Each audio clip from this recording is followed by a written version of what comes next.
The first word that comes to mind when I think of Wivenhoe is change. Bleak, but hopeful. Elegiac. Tragedy. Violence. Solace. Complicity. Drama. Fragile. Survival. Uncertainty. Loss, grief, love, pain. Wivenhoe is a story about a community that wakes up the day after a brutal murder and how what has happened forces them to confront how their lives have fundamentally changed. Wivenhoe is about people finally realising that everything they've taken for granted and everything they know to be true is no longer the case. We're meeting these characters on the cusp of realising that their whole world has changed. This community's been living in a state of permanent winter, if you like, for 12 months. So the entire landscape's covered in snow and ice.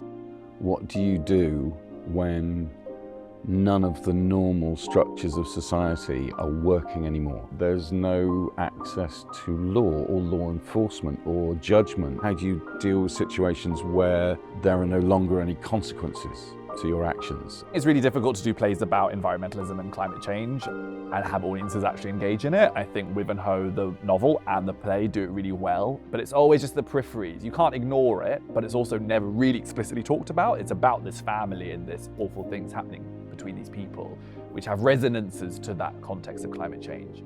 At the beginning of the play, there are two awful things that happen that everyone in the family, everyone in the community kind of knew might happen or could happen or would happen, and nothing was done to prevent it.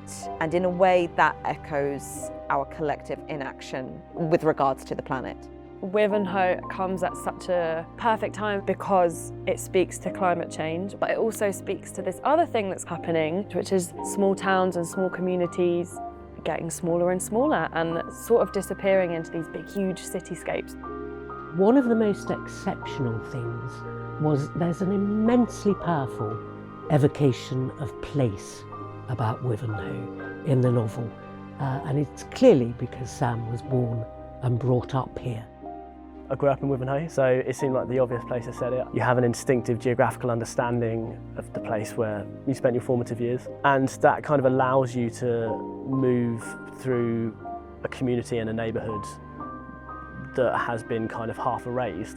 The book is called Wivenhoe, the play is called Wivenhoe, so we wanted voices from Wivenhoe involved in the making of this. We read the novel out loud at the Nottage, which was incredible being in the space where the novel happens. We did a writing workshop and had students read an early draft. And obviously it's so amazing having the support of the Mercury, so the community work has been vital to building this. I wanted to be involved in the project because the village is a couple of miles down the road, and from reading the script, it's nice having the familiarity, but being able to picture the chaos that's caused by such an extreme event. We grew up in Wivenhoe together and did youth theatre and panto and Mercury Youth Theatre together. So then getting to come back as grown-up professionals all feels kind of really strange, but lovely. I'm from a different little village in Essex, and so Essex collaborators is always a nice thing. This R&D has been beautiful from the moment my agent emailed me about it. It's a privilege to be a part of that journey. Everyone has something incredibly useful to say, and they're being listened to and it's being taken into account.